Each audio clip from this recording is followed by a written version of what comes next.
11 browse. Treading water that they drowning. My head on a swivel. Yeah. It's only really my surroundings.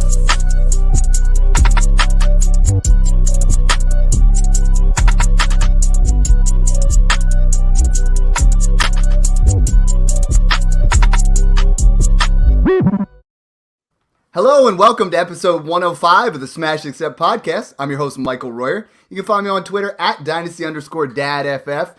And I am super excited for tonight's show because we're going to talk about my favorite position, and it is running backs. Right now, we're sitting there. It's like, hey, we're 3 weeks in, almost a quarter of the way through our fantasy season. And the running back position has just been super difficult to try to predict and what's going on. You know, it's been a wide receiver early part of the season. Nobody better than to break that down. Welcome back, my co-host, Mung. How you doing, man? Hey, what's going on? It's been a little bit. Of course, you guys can always find me on Twitter at FFA_Mung. That's MENG. And I don't know, running back might be my least favorite position because it's just so messy week to week. It seems like running back and tight end are the ones where you either have someone reliable or you're one of the vast majority that are just trying to plug and play somebody, just a warm body at the position. Well, and those guys that we thought were reliable, those guys that are, right up there at the top have made it quite difficult. So, it's going to be interesting. We had 2 weeks off, Mung. I haven't seen you, haven't been able to talk to you, so it's great to have you back. We got a first-time guest, someone that's just been blowing up on Twitter, blowing up in the Smash Accept podcast group chat, in our Patreon. That is Mike Lamoureux at Fantasy Nerd Boy. Welcome to the show. We've been talking on Twitter for seems like quite a long time, but I'm excited to have you on here and chop it up. Yeah, I appreciate the invite. I've been dying to come on, and I feel like it's been a long time coming right now. But yeah, it's been good. I feel like you guys have welcomed me into Twitter. I actually joined Twitter in January, so I haven't even been on for too long. I had been popping on my buddy's YouTube channels, trying to, just kind of spread fantasy knowledge that way. And everyone's like, you got to get on Twitter. And, I finally joined this year. But joining the Patreon has been amazing. Like I was talking to you earlier about, it's just, it's perfect to have that chat where you can talk fantasy football all day, every day.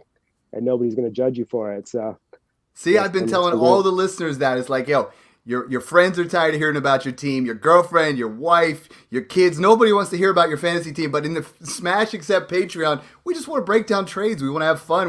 And it's like the community there is so awesome because it's gone more than just fantasy. We're talking about there's certain guys that have made really good, long-lasting friendships that are like, what's going on in your personal life and things like that. And it's just an awesome community. Glad to have you on. And I know, from playing in the Smash Accept leagues, you know what you're talking about when it comes to running backs. But this early part of the season has just been crazy to try to predict.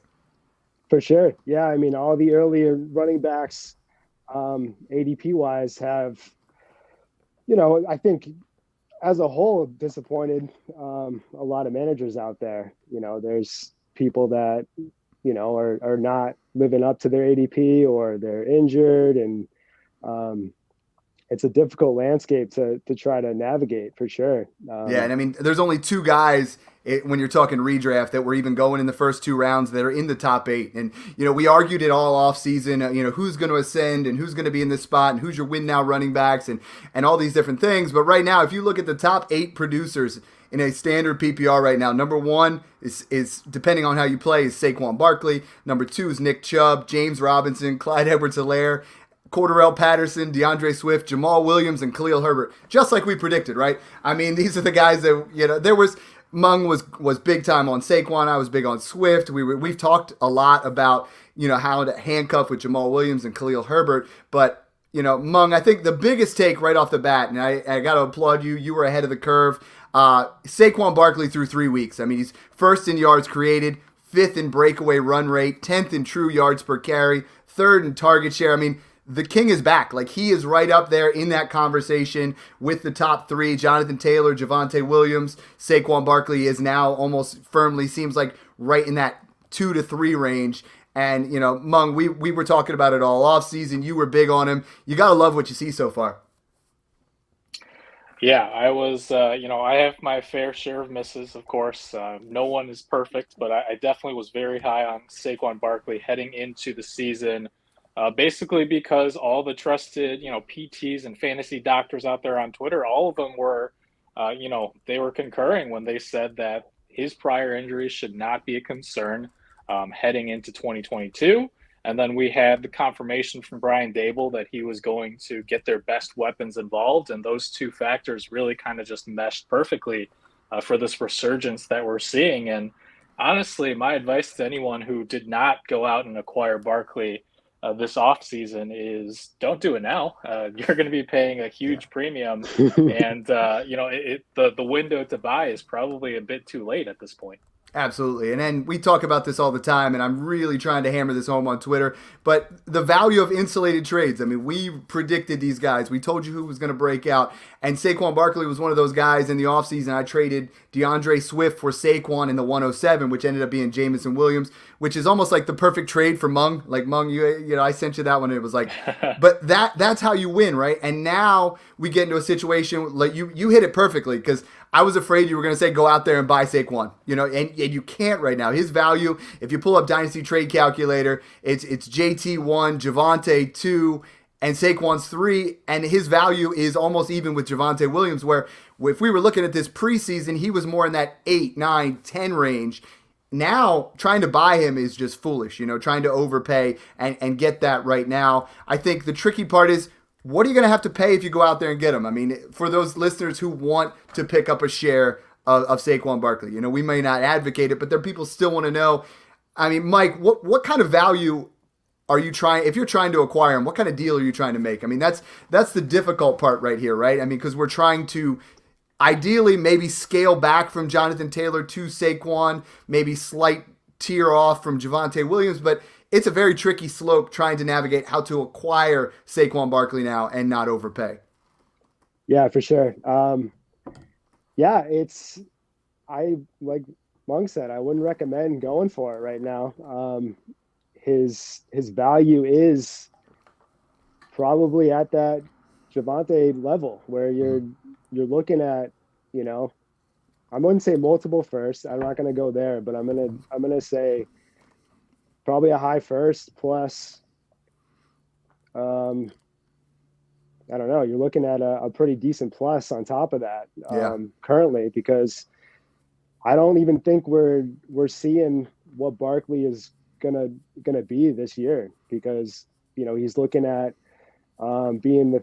I believe you said he's the third running back. Yeah, he's RB3 in Dynasty according to Dynasty Trade Calculator. He's RB1 in redraft right now. With the best start to the season. And that target share that he has is considered to be the third best at running back position. Absolutely. And, they're fully. I don't even know who they're going to have available. With all the injuries they have, Shep's out for the year. Wendell and Tony are gone. That target share is going to go up, and I think he's going to keep rising as far as value goes. Yeah, the only way... See, I've been trying to break this down because I'm getting questions. People are like, yo, Dad, how am I buying Saquon Barkley? And I'm thinking to myself, I don't want to give them like, hey, I'm not going to pay Joe Mixon in a first. Like, that's not how you go about trying to acquire Saquon Barkley. But I'm thinking to myself, you know what? I would probably give... There's some people that haven't quite caught up to the hype of what Saquon's doing. There's a lot of owners out there that were holding on to Saquon Barkley because his value was so depressed, who might want to abandon ship. I mean, if I could go out there and give Saquon and a third, or if I could give Najee Harris in a second for Saquon in a third, I might consider making a move like that, just because of the ankle injury, because the very similar age. We're talking 24 versus 25.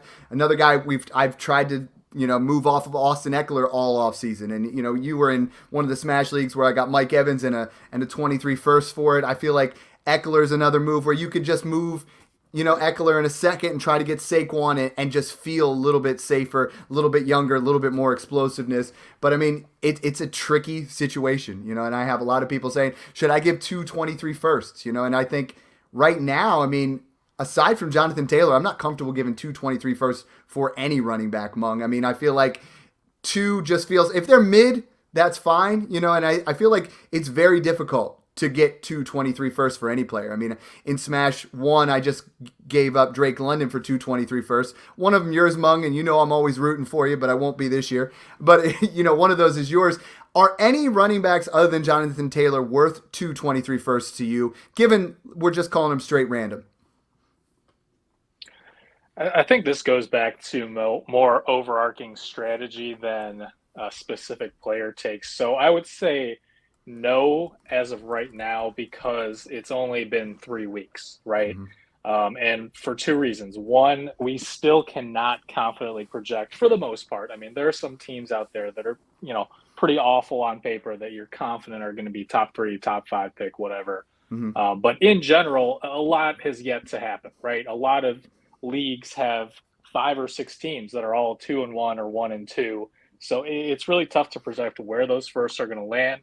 And also, a lot of injuries still have the potential to occur. We're not even a quarter of the way through the season. And my strategy in general, even for strong contending teams, is to hold my first round picks until at least, week 7, 8, 9, 10, when you're, 1, more confident that you definitely are going to make the playoffs.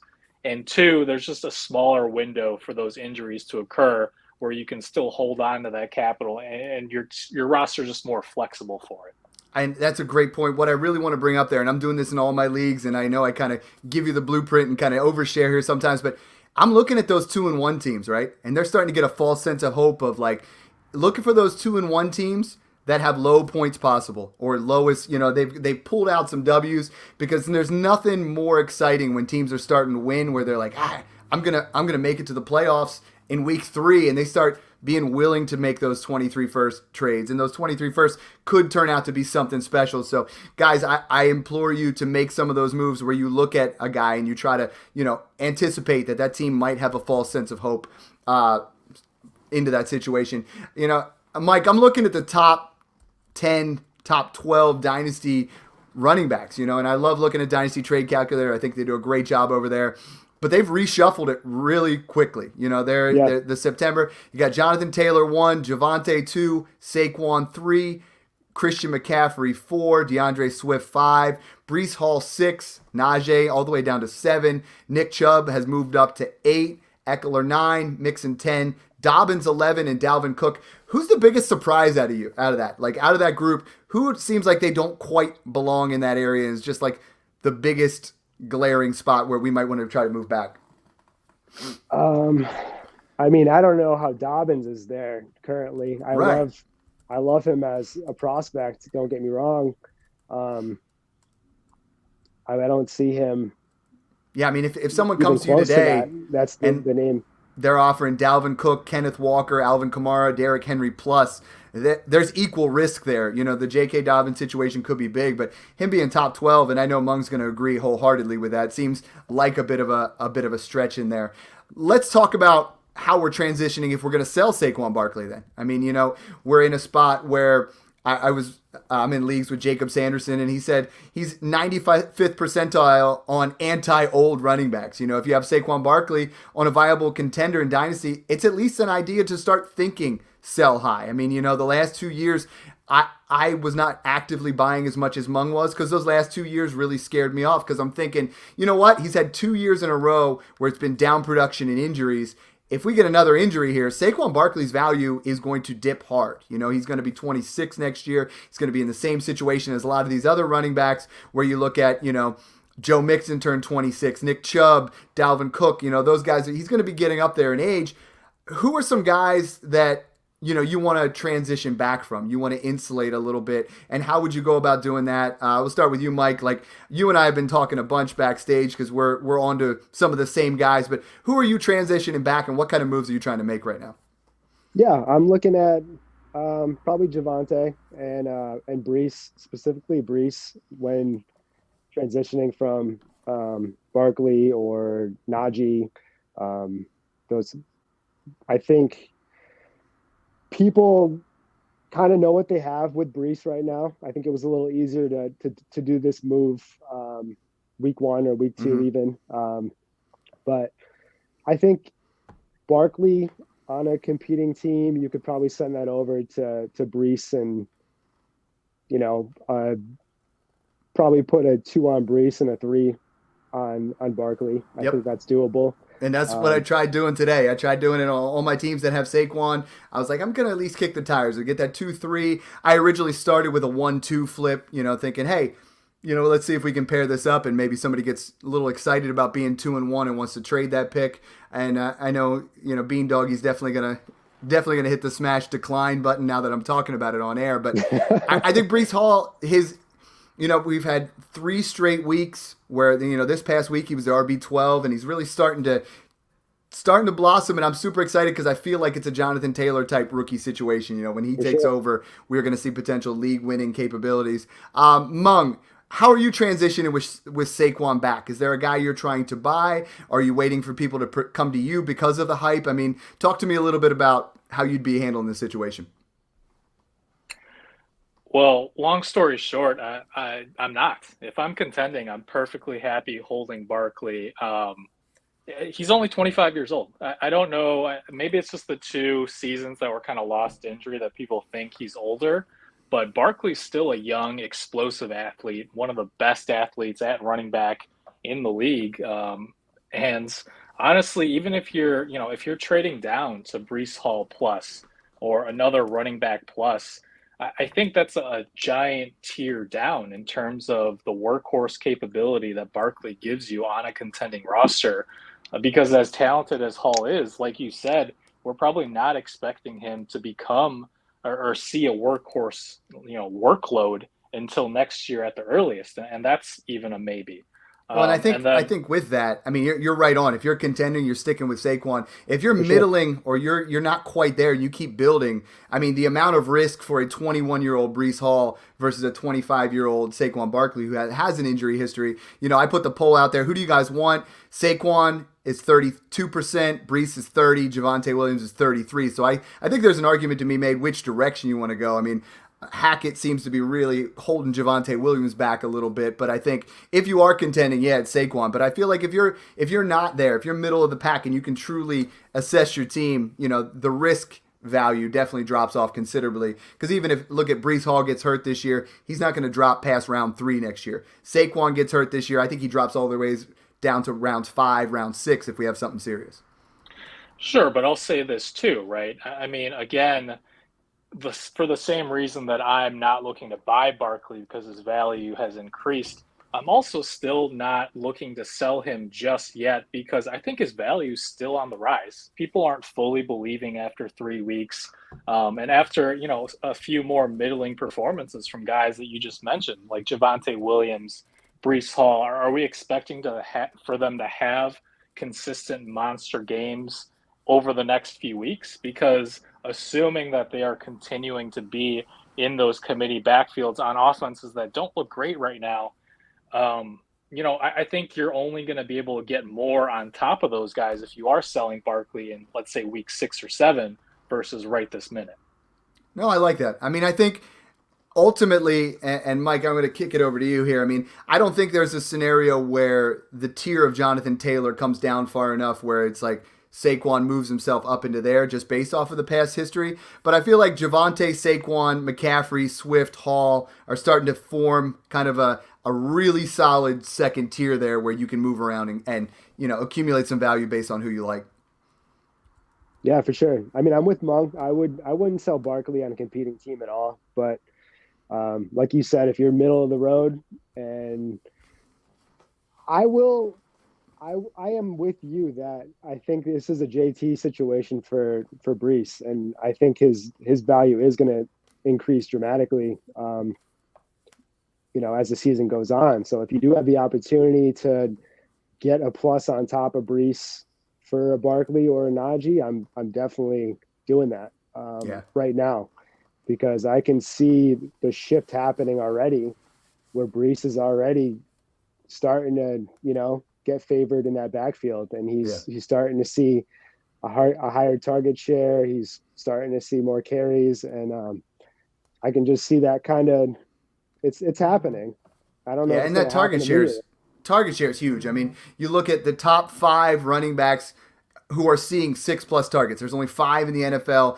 And these guys are consistently out there. I mean, it's Austin Eckler. You look at Eckler, and his yards are completely down. I mean, he's in a situation right now where I got to pull up where he's at. But his receptions are what has kept him.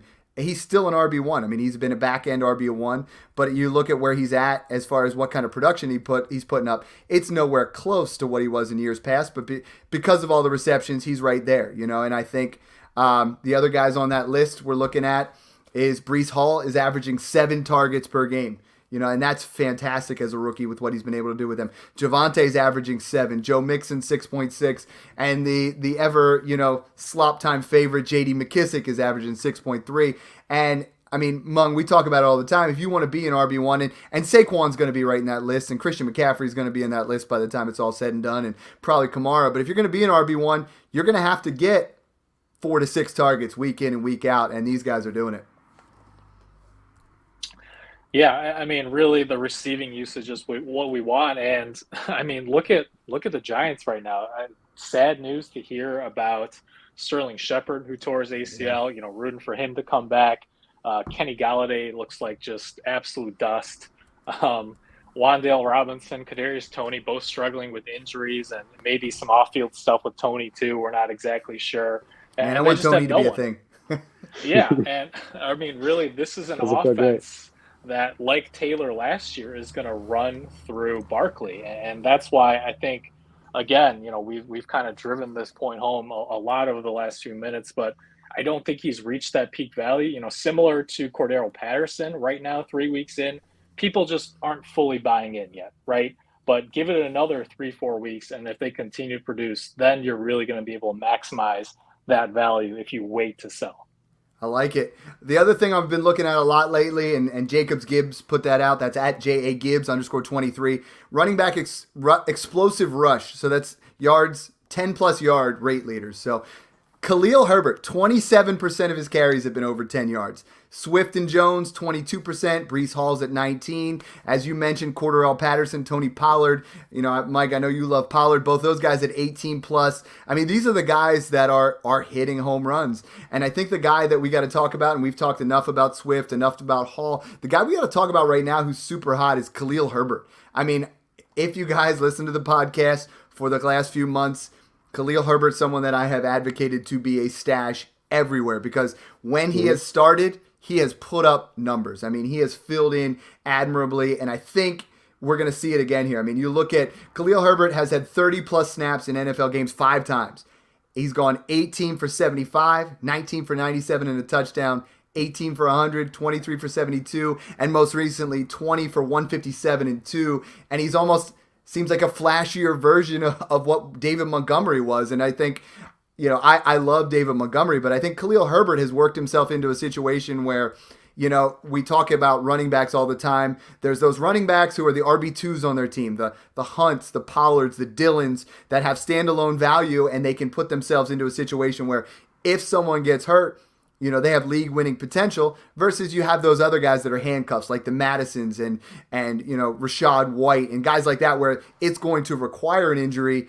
Mike, where has Khalil Herbert put himself into a scenario where even if Montgomery is healthy, we're looking at a guy who might have some standalone value and more of maybe a 60-40 split in favor of Montgomery? I mean, we know the passing game isn't working there with Justin Fields, but Khalil Herbert, he kind of gets me excited a little bit, and I've kicked the tires in all my leagues.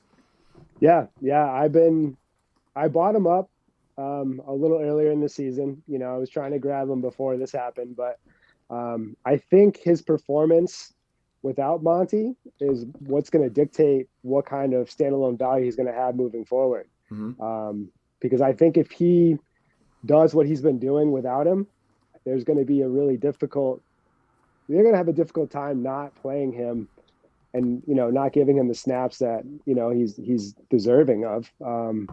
Montgomery hasn't been bad. I mean, Montgomery is what he is. He's 35 for 159. That's 4.5 yards a carry. That's probably a little bit high on him, but he's just that steady, needs the volume, and I think I might even been you in the Patreon where it was like Najee Harris is David Montgomery plus, he's in that mold where they need the volume. But then you look at the numbers, Khalil Herbert on 33 carries, he's put up 240. That's 7 yards a carry.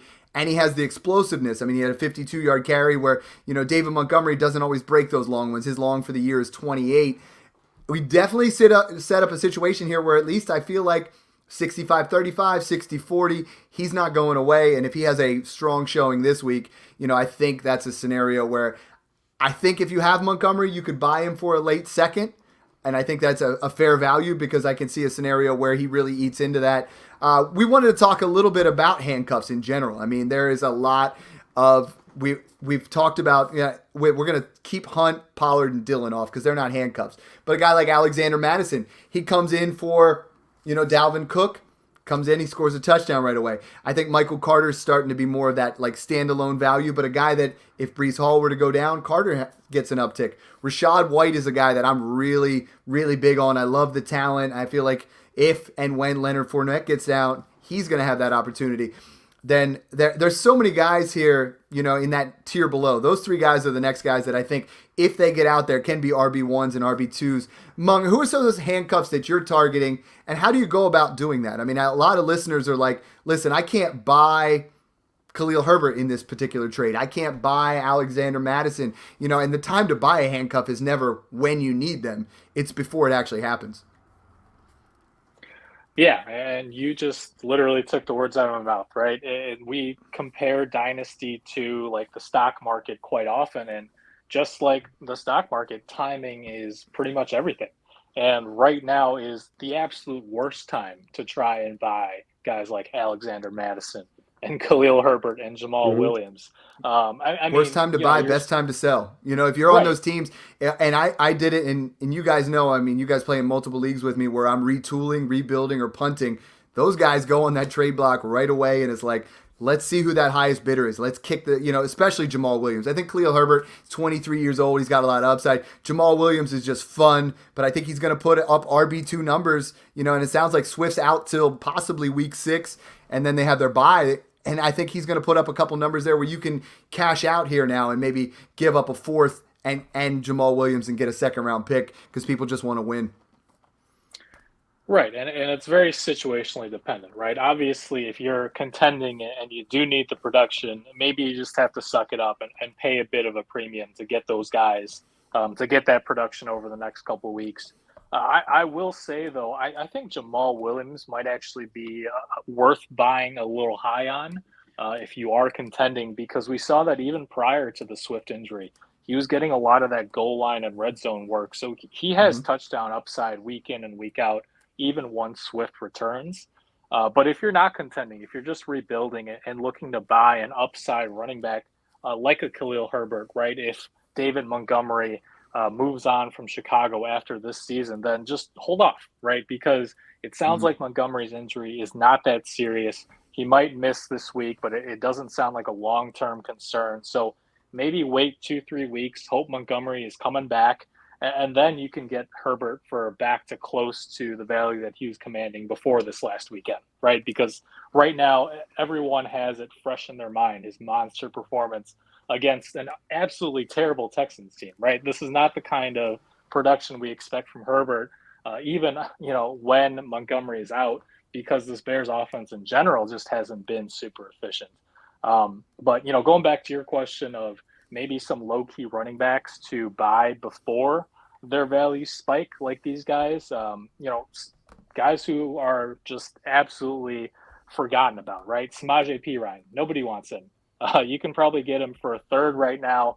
I just picked him up on waivers, Yeah, Mixon banged up his ankle. He's supposed to play Thursday night, and there's a non-zero chance that he aggravates his ankle injury, right? We've seen Mixon have issues in the past, and Perine seems to be the guy right now. I mean, the time has maybe passed a little bit on Chuba Hubbard and Dante Foreman with all these McCaffrey injuries, but if McCaffrey ends up playing well this weekend, then buy low on Foreman and Hubbard, who again are just end of bench stashes until they're not, right? And you need to look at the situation. You talked about Jamal Williams. I was out there trying to pick up Craig Reynolds, because you always got to look at, in Dynasty, we're not just looking at who's up, right? The next man up. Then we got to think about who's the next guy after that. Because, I mean, Craig Reynolds in the playoffs last year had, a fantasy performance I believe it was almost 20 fantasy points, so always be looking. We have such large, especially in our Smash League, such large bench sizes, so you can look for that next man up. Mike, is there a guy that we miss? Is there a guy that you're out there, trying to go out there and just try to pick up on the cheap that, if someone goes down, could give you solid value? Yeah, we kind of touched on everyone. Yeah, it's a trick. I mean, I think Darrell Williams is on there. I think, he can put up something, but he's probably going to mix in with Eno Benjamin. I like the way Justice Hill looked this past week, but I mean, none of those are super excited. So I think we just wanted to go out there. I might grab Gus at this point. Yeah. I mean, he's still on the pup list, right? He's not available to play, and I feel like he could be an easy buy right now. And especially even if you're on a rebuilding team, you get him thrown in, you throw him on the IR. He's not going to cost you in that points possible. He just sits there, and then when he gets an opportunity, which he will, you throw him out there and go in that situation. I think when you're buying handcuffs, the thing is not to go out and say, hey, I want to buy Khalil Herbert. What do you want for Khalil Herbert 2 months ago? The deal is, okay, I want to move from Diggs to Pittman exactly. Hey, why don't you add Khalil Herbert in there? And then the next thing you know, you got 2 starters for the price of 1, or you got a high upside handcuff in there. The handcuff who's no longer a handcuff, he's the clear go-to guy. And Mung, we talked about guys that hit and miss. I mean, I missed on Travis Etienne. I was super excited, or at least at this point, a couple games into it. Mike, you did a thread on James Robinson. I mean, James Robinson is tied for first in the NFL right now with 4 20-plus yard runs. He's got 4.5 yards per carry, 4 big carries, 3 touchdowns, averaging 77 yards per game. And, we got some Twitter polls out there where I saw 78% of people, this is from @Chris Spears, 78% of fantasy owners right now are willing to pay a mid-second for James Robinson. You did a thread out there. Why don't you talk to me a little bit about James Robinson, what you've seen, and what kind of buying and selling opportunities are out there? Yeah, I mean, I'm seeing a second plus in most of these trades that, they've posted. There's obviously, this was not expected. Everyone thought that the Jags were not going to be a competitive team. They thought that there was going to be a lot of playing from behind. So everyone was thinking that Robinson was going to kind of be left in the dust with that injury, and he was going to, be a product of a passing game where Etienne is going to, produce in that setting, which hasn't been the case. Obviously, the Jags have been pretty good. They've been in the games, they've been winning games. But with Robinson, I think people are viewing him as someone that's going to stay in this position, and they're paying up, good deals. I think I saw Brian Edwards and a first for Robinson and a second. I saw that. That's beautiful. Pulling that kind of deal off. And he did put in there, he was like, hey, I'm 3-0 and the other guy's 0-3. Yeah. But a lot can happen there. I mean, if you're getting a 23 first in any scenario there, I think that's something. I was going to point that out. I thought that was masterful. Yeah. Saw another guy that traded KJ Osborne straight up for him. I like that move. I think, if that's something that you're in need of, I don't see Robinson going away unless the injury pops up again. But yeah, I do see Debbie Dino Duck put one out there that was like J-Rob and Brian Robinson for Sutton and Tony. And I'm like, whew, man, if you can get Sutton for a guy like that, Robinson has looked great so far. But it is definitely another situation like we were talking about with Saquon. If you have James Robinson, you should be at least fielding offers. You should be at least seeing what you can get, because it's not a guaranteed production, but he has looked great. Mung, if you on the block everywhere, Mung, if you're out there, what kind of deals have you seen for James Robinson? And are you willing to go out there? Again, we're talking 3-game sample size, but him coming back from injury is kind of what we hoped we'd see from Cam Akers and what we hope we see in some other areas. James, he seems like a real thing that's not going away. Yeah, and kudos to him, right, for coming back from a really tough injury, and we're happy to see that. And certainly, Akers is starting to look better now, Hmm. slowly regaining that lead role. But in terms of James Robinson, I think he's a guy who I'm fine with holding if you're contending. I think he'll be a decent RB2, but like you said, if you can sell high for a 2023 first, or adding a small piece even to Robinson to get it done for that first, then I absolutely would, because like you said, we've seen the Jaguars unexpectedly control games, Hmm. right? And they've gotten pretty lucky in terms of, not to knock what they've accomplished, but look, the Chargers win this past weekend against Herbert, who was playing through that rib injury. They lost Bosa early on in that game. They're heading to Philadelphia, and they've got, their schedule gets a little tougher later in Mhm. the season as well, where we do expect them to be playing from behind later on when they face teams like the Chiefs and the Ravens. So I do think we're going to see more ETN in the second half of the season. But at the same time, I do believe that Robinson is for real and clearly has the trust of this coaching staff. So again, he's not a must sell. It really depends on the price in his situation, I think. Yeah, I think any 23 or 24 first I would move at this point.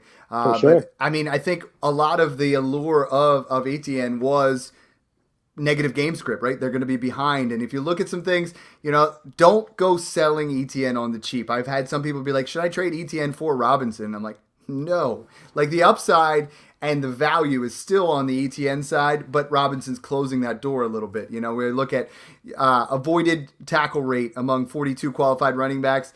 ETN is 17, Robinson is 31st. So he's still avoiding tackles, kind of doing that. Rushing expected yards per snap, they're both 24, 25, so very similar. Rushing success rate, ETN's 11, Robinson's 39. So, I mean, I would not be selling ETN. I know that's someone that you have a lot of shares of as well, Mike, and I get so many questions because he was my breakout running back. Mung and I killed it on the wide receivers. I mean, absolutely killed it. Every single one has been dominating, but ETN's like, hey, I think I'm going to abandon ship. I think it's time to get out. And I'm like, he's 3 games in. Like we did not see anything last year. He's 3 games into his career, and we can't just abandon ship right now. Yeah, I would not bail on him at all. I'm actually buying him in a lot of leagues right now. I just bought him for CEH and Edmonds. So I would do that. Got Yeah. ETN for those 2 guys. And if you can get a 23 first and you feel like you're resetting the clock, if it's mid, I would do that. I don't think that is an opportunity right now, but I mean, I would not sell low on him, that's for sure. There's a lot of guys out there. Last week's podcast was a big hit because a lot of you guys love the whole keep, trade, cut thing. So this is going to give you an opportunity. Both of you guys, if you don't follow Mike, that's at Fantasy Nerd Boy or Mung. These guys are some of the sharpest guys. I love talking, trades with them. We're going to go on with that segment again. It's stash, which is your keep, smash, which is your trade, and trash, which is your cut. All of these guys have almost the exact same dynasty value. And I think what the listeners really liked last week was we're talking about why we want to do each one, right? So we're going to give you an opportunity of why you would do that. I mean, why are we trading this guy but keeping that guy? And it helps people get their frame of mind, based off that situation. And Mike, since you're new to the show, I'm going to let you go first, and I'm going to give you one of the trickier ones. And then Mung, I'll let you comment in, and then we'll move on. So the first one, all 3 of these guys, identical dynasty trade value when it comes to DTC. We're looking at Nick Chubb, Austin Eckler, and Joe Mixon. So again, it's stash, that's your keep, smash, that's your trade, trash, that's your cut. Okay, so I'm going to smash Chubb. Man, these 2 guys, I see them having, they're going to come on strong. I guess I'm going to stash Mixon, and I'm going to trash Eck. I'm in the exact same boat with you on that It doesn't the whole feel way good. across there. I don't like But it. when they're this close, it's easy sometimes when you mix it up there. But I literally took ones that are within 2 points of each other in trade value. And I think Chubb's someone to definitely, if you were on a contender, people do not value Nick Chubb the way that, that he has actually played. I mean, you look at Nick Chubb right now, and he's 62 carries, 341 yards, 4 touchdowns. He leads the NFL, and I think at least until Deshaun Watson comes back, it's going to be a heavy dose of Nick Chubb, and that's someone where I know you and I have talked about we don't like Nick Chubb. He's a guy that we always try to trade, and I feel like now is your opportunity, that's for sure. Mung, any difference of opinion there with the Chubb-Eckler mix-in before we move on to the next one?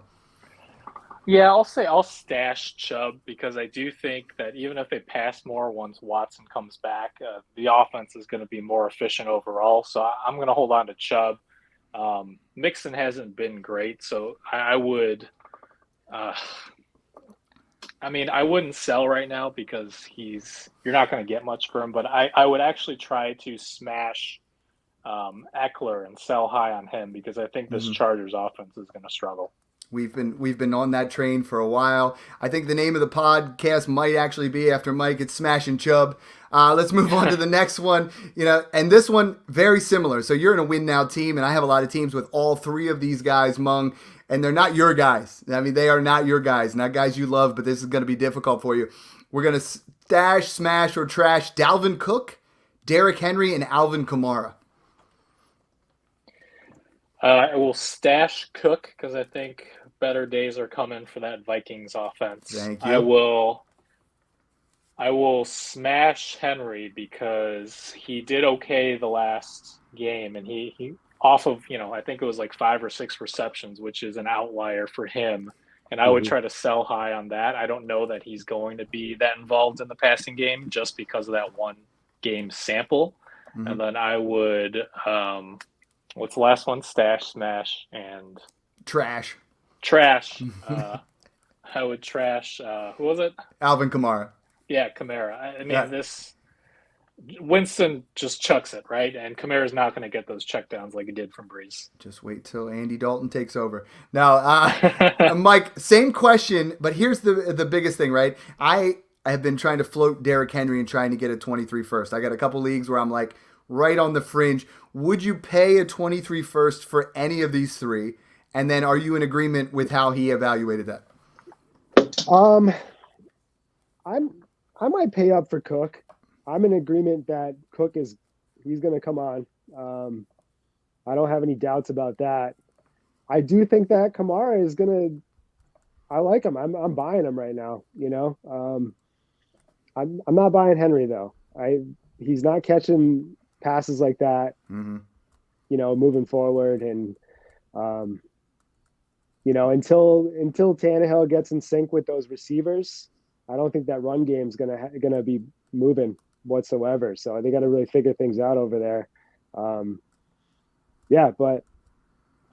I don't think I'm buying Henry or Kamara for a first right now. Totally agree with that on on all occasions there. I mean, Dalvin Cook was running at 4.7 yards per carry. He is going to find the end zone. The shoulder injury doesn't sound like it's much. That kind of puts it into an interesting one. I'm going to do the next one, and then I'm going to pass it over to you guys. The other one, this is up at the top. So we're looking at Najee Harris, DeAndre Swift, and Breece Hall. So I am going to stash Breece Hall.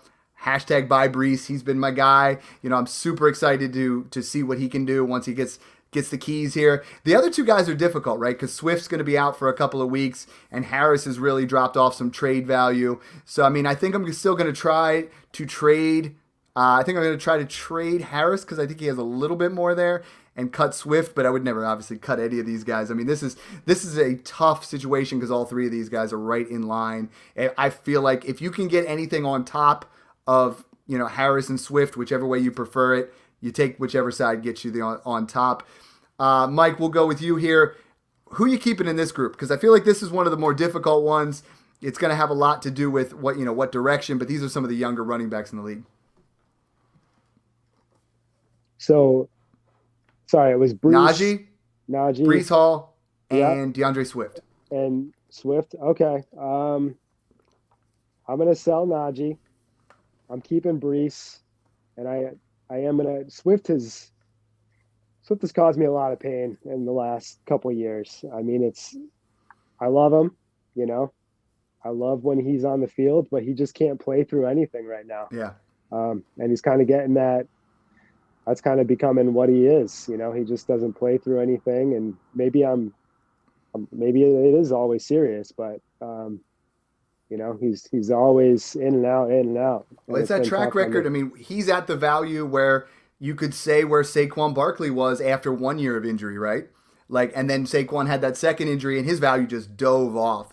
I mean, if DeAndre Swift gets another serious injury, he's missing 3 games here, it looks like. If he takes another one, that value is going to dip hard. So I think you're right on there. Absolutely. Mung, how do you agree with it? I mean, are these your guys here? Which order do you have it, and how would you move? Yeah, again, I think you just stole the words that I was about to say. Where Swift has been constantly nicked up, but people aren't nervous just yet, right? And he is following that trajectory where I would smash him and try to sell pretty high on him, because I think the consensus is still that he's a top 3 running back. But we're going to see an influx of very good backs coming in the 2023 class. I would stash Harris because I've been lower on him for 2022, but I do agree on the long-term upside. And then I would trash Harris because I was probably lower on him heading into this year than most. Just concerns about the offensive line and a Trubisky-led offense. And maybe Kenny Pickett turns things around in 2023, but I think you're going to be able to buy Harris back for a lot cheaper this coming offseason. This is your last week to buy Kenny Pickett. I do not think it's long before Kenny Pickett takes over. The nice thing for Najee Harris is he gets a 10-day rest, right? It's because he played Thursday night. He gets a little bit extra time to rest that ankle, and I think he comes out and has a big week this week and kind of puts you in that situation. One thing I'm always talking about on the show is trying to insulate back, and I think we'd be remiss if we don't talk about Jonathan Taylor. So Jonathan Taylor has, he's 4th in the league in rushing right now with 286 yards, but we're acting like he's done nothing. The trade value is a little bit depressed. I have tried to we talked about how great this 23 class is potentially on picks that I know are going to be mid or better, trying to get Hall plus a first for Jonathan Taylor. Mike, if you have Jonathan Taylor, with this area right here, your Swift, your Harris, your Hall, and maybe even your Saquon, are you willing to move back off Jonathan Taylor for one of these guys and a first? And if so, where does that first have to be? I mean, yeah, I would. If Barkley's in there, I would definitely take Barkley in a first. I would say 8 or better, like 107, 108 or better. Yeah, I would have to. Yeah, I'd say 107. At least 107. I know that's a tricky one. I mean, it's hard to sell Jonathan Taylor. Yeah, Brees. I would take Brees in a first for Jonathan Taylor. But that one I feel like has to be like 5. 4 or 5 in that range. Yeah. Mung, next one I'm going to kick over to you because it's very pertinent to who we talked about on the show, but all 3 of these guys, exact same value. One's your crush from last year, the other's blowing it up. The other was, a Twitter darling, but we're looking at Clyde Edwards-Helaire, James Robinson, or everyone's favorite Dameon Pierce. Oof. I guess I would stash. What was it? Edwards-Helaire, J-Rob, and Pierce. Yeah, I would probably stash Robinson and hope he can keep this up because he has looked good. And again, this is early on in his recovery from the Achilles, right? So it's possible that he could get even better. I would probably smash Edwards-Helaire, try to sell high on him. He's been very touchdown dependent. And I do think some of those go to Kelsey and whichever wide receiver every week. And McKinnon's been pretty involved as well. And I would trash Pierce. I'm not a believer in Pierce. I think he's a fine running back, but he's really just going to be that touchdown dependent flex the entire year. And Houston's not an offense that I want to be rolling the dice on every week to be scoring a whole lot of touchdowns. In Dynasty, I'm smashing all 3. Let's trade them. Get them out of here. Mike, all right, a little bit of this one. I know there are some guys that you're close with, but it's Antonio Gibson, Travis Etienne, or A.J. Dillon.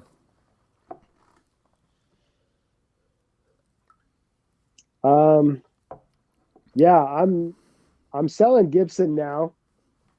I've been trying Agreed. to sell Gibson everywhere. I haven't. It's had hard. I much mean, luck with that. what do we sell Gibson for? Because you're not getting a first anymore. You're gonna have to get creative. Yeah, I mean, he's got to be a smaller piece and a bigger trade. You know, moving off, maybe giving up a nicer wide receiver for that running back upgrade somewhere. Yeah, but people are privy to that. They know that, this is short lived with him. So I think I don't know. I don't you know what he's upgrade a gonna be wide going receiver forward. and you get Gus Edwards thrown back in there. You get one of Yeah, these running backs whatever. we're talking about, and maybe it turns out to 2 for 2, but you use that to move up. I like that. Now, here's the tough part now. Who you keeping? You got your choice between ETN and AJ Dillon, and I know you like both. Yeah. Man. I'm We gonna don't we don't make it easy on Smash Accept. We I'm gonna put keep you Dylan. there you go. Yeah. Yeah. I know he's been off to a slow start. But I think he's gonna come on and I like his future too. Well, And and not that's that I the thing. want to. People think it's either. slow, but I mean it's 22 week 1, 12 week 2, and 8.8 if you're in those points per carry. And I feel like we're just a week or two away from a boom. You know what I mean? And we know that his talent is kind of. I mean, if Aaron Jones goes down, we're looking at a steady dose of 20 plus performances in your points per carry leagues for sure. For sure, yeah. And even then, I think that they're going to be the trusted receivers because outside of them, was it Dobbs, and that's about it right now. I mean, Watson's banged up. They don't really have. I don't know. They're not looking at anybody else there, so I'm hoping that boosts their value quite a bit. Dobbs is a good person to talk about too. I know it's a running back show, but now is a time to potentially sell out. I've been trying to buy the first couple of weeks where he's been under the radar, but now, Green Bay's going out there saying he looks like the wide receiver 1 and he's the guy there. And it's just like, there is a scenario right now where you could get out for a 23 first. And if you can do that, absolutely smash that. I don't think I'd sell for a second. First? I've seen it, but wow. I'm seeing seconds right now. And that feels good to me. But if you can get a first, man. I feel like I would hold for a second depending on what scenario I was in. If you can get a 24 first, I would do it. A 23 first for sure. Mung, anything to add on Dobbs? I mean, I feel like we talk about it a lot where there's situations where a guy is drafted in rounds, let's say Dameon Pierce, where he was drafted in round 2 in a down class and people were offering 23 first foolishly. I mean, where are you comfortable paying for him real quick? I mean, no more than a mid-second. I think the upside is certainly there, but again, it's a strong class coming up, and you're still betting on an outlier here, right? And especially when you have so many great wide receivers already in this 2022 class showing out, like Wilson and Olave and all of them. I like it. I'm going to do the next one and then let you guys comment on it. It's Cordarrelle Patterson, Ramondre Stevenson, and Chase Edmonds. I am 100% stashing Ramondre Stevenson. I love Ramondre Stevenson. I thought he flashed this past week. He was given a little bit more of the keys to the show and see what happens. And I think with Mac Jones out, they're going to try to be running the ball even a little bit more. Really love him. I think I'm trading. I think my smash would be Edmonds after a big 2-touchdown week. I do like him. I am trying to buy because I think people are still pretty low on him, and that Miami offense does look pretty fantastic. And if he's going to be the guy getting goal line work instead of Mostert, I'm all for that. Cordarrelle Patterson, I feel like, could have some trade value in there, but he's my trash out of that group. I think if Cordarrelle Patterson, if you can get any second, period, take it, because we saw last year he is not set up, from years past to carry the workload the entire season. I feel like eventually, we start to see a little bit different situation, especially if Desmond Ridder starts. I think a lot of this has to do with how Mariota's played, and it kind of works well together. Any comments on those three guys? Because I know I'm higher than on Ramondre Stevenson than pretty much anybody. People come up and they try to trade 23 second for him now, and I'm saying absolutely not. I feel like he has a pretty high upside that I'm trying to hold on to. Mike, any comments on that section of those three guys? Yeah, I agree with everything down the line. I'm very high on Rom as well. I bought him up everywhere, and you know, I think I'm going to play him everywhere this week. I agree with Patterson. He faded out last year, and he didn't look good as time went on. You're right; he's not built for that role. His role actually changed midway through last year too. It was just the whole situation went upside down for him. So yeah, I mean, I'm throwing him away. Who was the other guy? It was Chase Edmonds. yeah. I like Edmonds moving forward. I think people are very low on him right now. So I'd be throwing out some low ball offers for him, even though he did have a pretty decent game. I don't think people are that confident in his role right now, but I like him moving forward. Sounds good. I think Stevenson coming off 12 for 73, 4 receptions, and he punches it in, is at a prime spot right now. I'm gonna give you, let's see, Mung. We're gonna go with James Cook, Miles Sanders, or Cam Akers. That's a tough one. I think I would stash James Cook just because, again, we Singletary looks like the clear guy, but that's still a committee that could change, and Singletary I think could be gone after next year, and I just want pieces of that Bills offense, right, linked to Josh Allen. I would smash, who was it? Not Damian Harris. Who'd you say? Miles Sanders? They're like the same player. Yeah, Miles Sanders and Cam Akers. Yeah, I would. Oh man, I would smash Cam Akers because I do think he still has that upside in that Rams offense, and we're seeing that Jalen Hurts is the RB1 in Philly. So I would trash Sanders there. Hey, Jalen Hurts, I was telling you guys backstage, and a lot of you guys know we didn't do the podcast yesterday because my car broke down. And the nice thing is Jalen Hurts is not only going to be winning me money in fantasy football, but a lot of you guys know I invested in cards, and Jalen Hurts paid for my car. So, there's I just love what's going on there. Miles Sanders has looked really good. And I'm just loving that Eagles offense. It's clicking like crazy. I kind of like all three of those guys in that group. The next one's going to be difficult because we talked about handcuffs, and I'm going to let you end on this, Mike, because, we've loved having you on, but I'm going to put you on the spot one more time. We're looking at Khalil Herbert, who we covered extensively, Michael Carter, and Rachaad White. And I think this is a very difficult one because all of them are so young, and I'm personally buying up all three of them. Those are like the three guys in my year one punts that I tried to get everywhere. Yeah. I think right now I'd be selling Herbert. I love Herbert, but I mean his value right now is I don't know what you're going to be getting for him, but I see him going for pretty decent prices right now. I'm going to be stashing White. I think Rachaad is going to be a regular starter as early as next year. I'm not sure what Lenny's looking at. I know he's still in contract, but I like his play. I like his style. I think he's going to really translate great to the NFL. And I'm trashing Carter. I think it is Brees season coming up pretty soon, and I love Carter as a cuff, but I think that's what he's going to be. He's going to be a Nyheim Hines at best, I think, right now. Yeah, he's definitely feeling the pressure here. I have 2 trades from the Patreon that I feel like we have to answer here, and I think actually 3 of them, and I think we'll do it real quick.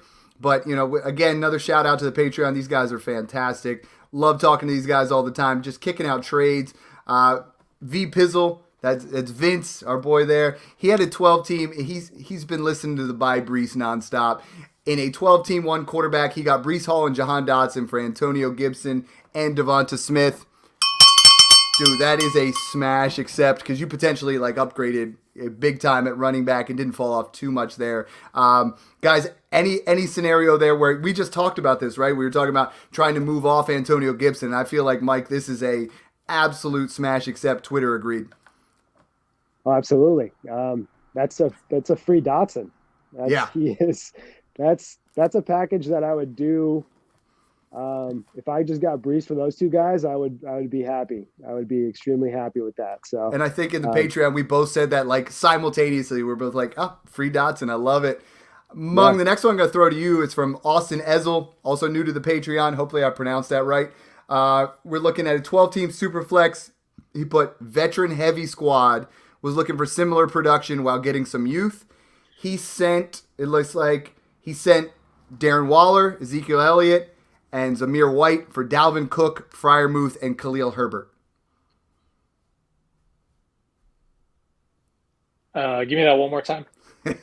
Yeah, he sent Waller, Zeke, and Zamir White for Dalvin Cook, Freiermuth, and Khalil Herbert. Yeah, I like it. I think Cook for this year, at the very least, is an upgrade over Elliott. I've been a bit lower on Waller with Devontae Adams there, and now just in general seeing the Raiders struggle overall. And I much prefer Herbert as a stash over White. So, yeah, I like that. Yeah, I think that's an upgrade at every single scenario, especially trying to get younger there. I mean, I prefer Waller if I'm win now, but Freiermuth is right there value-wise. Dalvin is just try to sell Ezekiel Elliott. Go ahead, just try. You're not getting anything. I have tried on the contenders that I have, and I sold in the off season. I had I was able to get a 23 first for Zeke like way back. But that was like February. No, you're not getting anything now. Well, in January, I sold Zeke in a third for Barkley. So that works. That's beautiful. Well. Like you just assess the situation ahead of time, get out in front of the curve, and that's why we talk about that all the time on the show. Last one here, Mike, I'm going to let you hit it. It's our boy Jeremy Riddle. That's at FF_elite. He had James Conner and Justin Jefferson on side A. And then side B is McCaffrey, Debo, a 24 first and a 25 first in 10-team Superflex. He said it was a kind of a give value to get value. He's a Panthers fan. We know he's a homer when it comes to CMC. So James Conner and Jefferson or McCaffrey, Debo, a 24 and a 25 first. Okay. It's hard giving up Jefferson, right? It's hard giving up Jefferson. It really is because his value, it's you can't really put a price on him. You could just reel off any trade to me, and I would say, oh, it's Jefferson. It makes sense. I would like to see one of those picks be a 23. Then it would be a smash. Yeah, absolutely. Because the way I broke it down was I was like McCaffrey, Debo, and a 24 first feels pretty good for Jefferson to me. Maybe even the 25 first. But I would sell Connor for any first right now. Like you can get out of Connor for a first. I would do it. I like the deal. I know that he's big on CMC, and I know that he's a big Panther fan. I don't fault him for that at all. I think he got good value for that, and I think he's going to reap the rewards of CMC for sure in the coming weeks. I think he definitely comes on. So we didn't even talk CMC, talking running backs, but I was like, I recently sold James Conner, and I was thrilled with it. I sold James Conner and a 25 second for Brandon Cooks, Cole Kmet, Rachaad White, and a 24 second, and I'm perfectly fine with that. That's nice. A couple different variations there, but Mike, I got to thank you again for coming on the show. Hopefully the first of many, but why don't you tell everybody where they can find you? And again, I really appreciated having you on here and getting to chop it up with you. Yeah, no, I greatly appreciate it, man. I'm glad I finally got to get on here. You can find me at Nerdboy Takes on Twitter. That's kind of all I have going on right now. But a lot of cool threads. Guys, give him a follow. One of the sharp guys in our Smash Patreon. And Mung, as always, it was great having you back. It's been a couple weeks off, but I'm glad to have you back, and it was fun. Just moving forward here, what do you have going on? Because I know you're always the busiest man in the room. Yeah, I write a lot of redraft stuff, so I have my quarterback streamers article going on at Fantrax every single week. And then pretty soon I'm going to come up with a dynasty rankings update, although those are, I feel like, always outdated just a couple days after I post them. So the best way to get answers to your questions is still just, Twitter at FFA_Mung. That's MENG, and always happy to help redraft or dynasty. Thanks again for tuning in, guys, and enjoy the process.